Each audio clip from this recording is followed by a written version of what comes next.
हमने election commission of India को अपनी पार्टी की तरफ से एक रिप्रेजेंटेशन भिजाया है और हमने उनसे गुजारिश की है कि आप हमको एक डिटेल एक्सप्लेनेशन दीजिए। हमारे जो कंसर्न्स हैं और हमारे जो सवालात हैं, सबसे पहले ये है कि 2024 के पार्लियामेंट के चुनाव से पहले वोटर लिस्ट पे हुआ, अभी आप समरी इंटेंसिव रिवीजन कर रहे हैं और हम ये बताना चाह रहे हैं कि एक रिवीजन हो चुका है 29 अक्टूबर से 6 जनवरी तक। अब ये हमको समझ में नहीं आ रहा है कि जो इंटेंसिव रिवीजन हो रहा है, जो पिछली बार बिहार में हुआ था, 2003 में था, उस जब हुआ था तो 1 साल का टाइम था लोकसभा चुनाव के लिए और 2 साल का टाइम था विधानसभा के चुनाव के लिए। अब आप ये कह रहे हैं कि ये सब जो प्रोसेस है ये 1 महीने में खत्म हो जाएगी, माने 1 अगस्त को EROs को BLOs दे देना चाहिए, फिर दूसरा वो पब्लिश हो जाएगा 1 महीने के बाद, तीसरा सितंबर में फाइनल रोल आ जाएगा। जो इतना जल्दी कैसे होगा? आपकी तो BLOs की ट्रेनिंग भी नहीं हो पाएगी। तीसरी बात यह है कि आपने BLO ऑफिसर को जो पावर्स दिए हैं, इतने खतरनाक पावर्स आप दिए हैं कि वो ये तय करेगा कि कोई भारत का नागरिक है या नहीं। उसको अनब्रिडल पावर्स आप दे चुके हैं कि घर जाएगा नहीं जाएगा, 3 मरतबा जाएगा नहीं जाएगा, क्या होगा। और फिर ERO और AERO ये केसेस को रेफर कर सकता है कॉम्पिटेंट अथॉरिटी को सिटीजनशिप एक्ट 1955 में। तो ये तो वाइड स्प्रेड डिसएनफ्रेंचाइजमेंट भी हो सकता है इसमें। वाइड स्प्रेड आप देखिए, अगर नाम नहीं आएगा वोटर लिस्ट में, किसी की लाइवलीहुड पर असर पड़ सकेगा।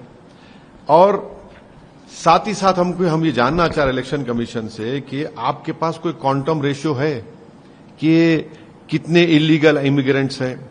ये डेटा कुछ है तो बताइए ना हमको।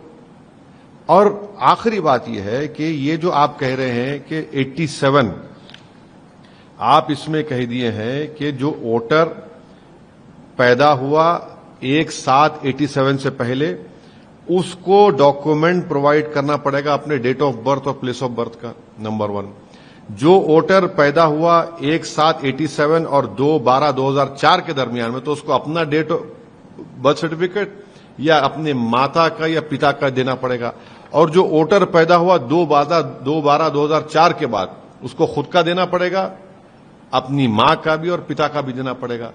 हमको ये बताइए कि सीमांचल का एक इलाका है, साल में 2 महीने वहां पर जमीन कट जाती है, हजारों एकड़ जमीन कटती है, घर बह जाते हैं, कई अस्पताल जो है बंद हो चुके हैं बिहार में, जैसा पुल गिरता है अस्पताल भी बंद हो जाते हैं, कई इसमें म्युनिसिपैलिटीज मर्ज हो चुके हैं, कई पंचायत मर्ज हो चुके हैं, आग लगती है। ये कैसे होगा 1 महीने में सब चीजें ये?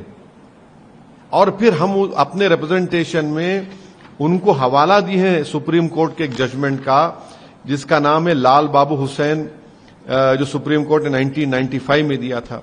तो ये सब चीजें हम इसलिए इलेक्शन कमीशन ने ऑल पार्टी मीटिंग भी नहीं बुलाई। इतना जल्दी कैसे होगा? आप अपने BLOs को ट्रेनिंग नहीं देंगे और BLOs को आप पावर्स दे रहे हैं। इसीलिए हमको अप्रेहेंशन है कि कई लोगों के नाम नहीं आएंगे। और सारी दुनिया जानती है कि बिहार के नौजवानों का पलायन होता है। बिहार का नौजवान पंजाब की खेतों में काम करता है, केरल के खेतों में काम करता है, मुंबई, हैदराबाद, दिल्ली की होटलों में काम करता है। कैसे होगा बताइए ये वहां? अच्छा, और कितने लोगों के पास ये सब डॉक्यूमेंट्स रहेंगे बताइए? ये सब चीजें, इसलिए हम चाहते हैं कि इलेक्शन कमीशन इस पर हमारे रिप्रेजेंटेशन में गौर करे, किसी भी जेन्युइन इंडियन का नाम मिस ना हो, वोटर्स को अपना वोट मिले डालने के लिए, वरना तो बड़ा मुश्किल हो जाएगा ये। सर, आप इस बात से इनकार नहीं करते क्या कि सीमांचल जैसा एरिया है, वहां पे घुसपैठी है? कहाँ? अच्छा, नहीं, घुसपैठी है। बताइए कितने % घुसपैठी है? तो ये जो नहीं, आप कैसे मानेंगे आपकी बात को? घुसपैठी का अगर आप कह रहे हैं तो डेटा तो कुछ होना चाहिए। कि आप अगर उस कंक्लूजन पे आप अराइव, आपके डेटा क्या है, उसका क्वांटम रेशियो क्या है बताइए आप। और फिर ईसीआई के पास इन डॉक्यूमेंट्स को स्क्रूटनाइज करेंगे, उसका डेटाबेस क्या है बताइए आप। देखिए 87 का आप कट ऑफ दे रहे हैं, 38 इयर्स हो चुके हैं। अगर घुसपैठी है तो फिर 2024 के चुनाव में घुसपैठी वोट डाले थे क्या? अगर घुसपैठी है, चलिए मान लिए, तो क्या 2024 के चुनाव में इसीलिए ये रिजल्ट आया क्या? तो फिर हम क्वेश्चन करेंगे 2024 के चुनाव को भी, रिजल्ट को भी। फिर ये कौन सी बात हुई?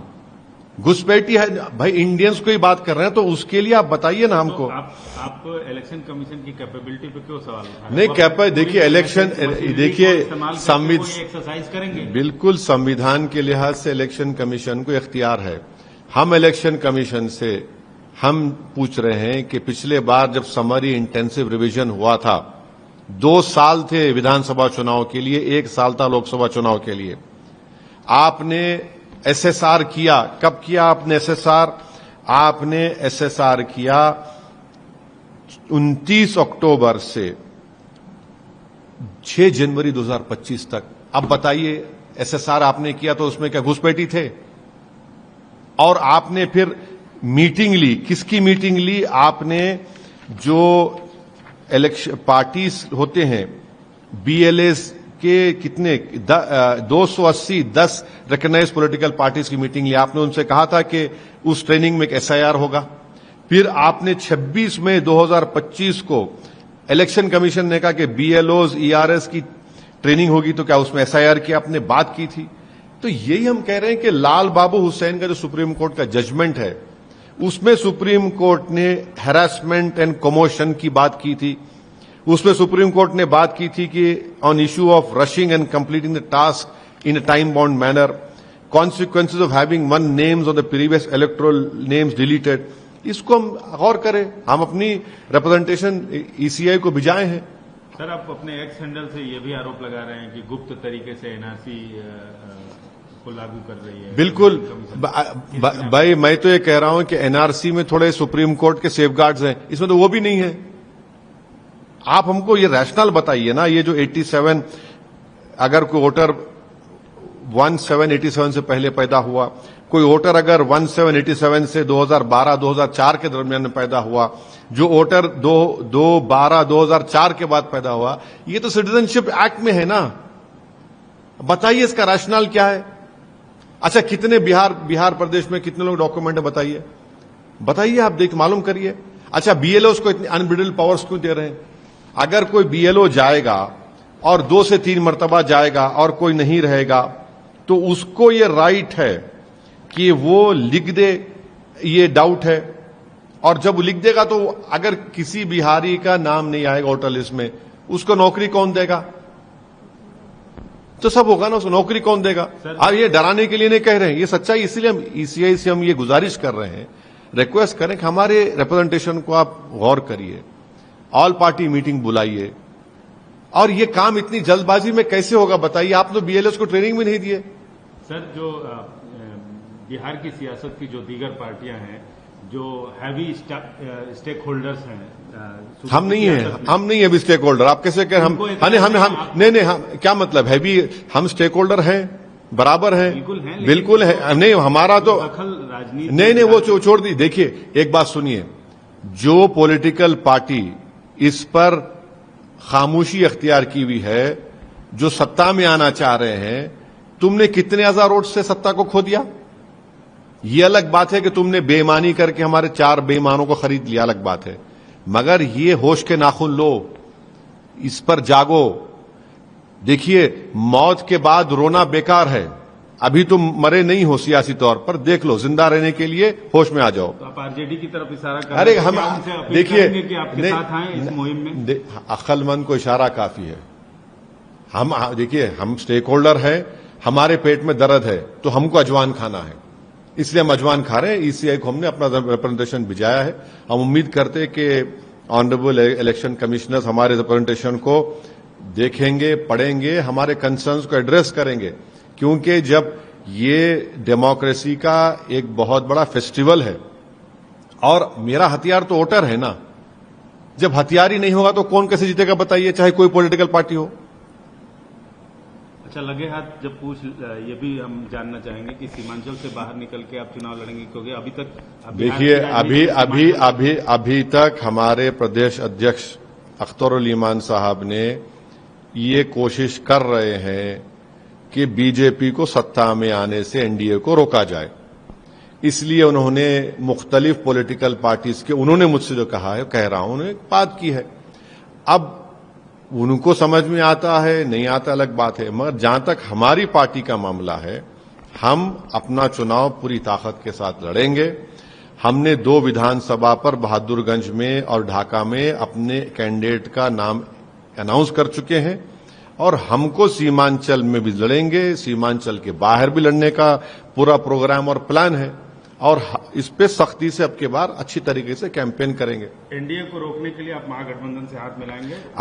अख्तरुल ईमान साहब ये कोशिश कर रहे हैं, जो हमारे बिहार के अध्यक्ष हैं। लोग जानते नहीं हैं कि 5 साल पहले भी मैंने कोशिश की थी, इनके 2 बड़े बड़े सांसद को जाकर उस पुरानी पार्लियामेंट की बिल्डिंग के सेंट्रल हॉल में मैंने उनसे जाकर कहा था।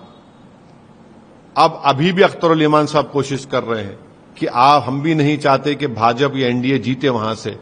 अब ये उनके ऊपर है, ये उनके ऊपर मुनस्सिर है, वो फैसला आजाद अपना फैसला लेने के हकदार हैं। हम अपनी पार्टी के हक में फैसला तैयार हैं।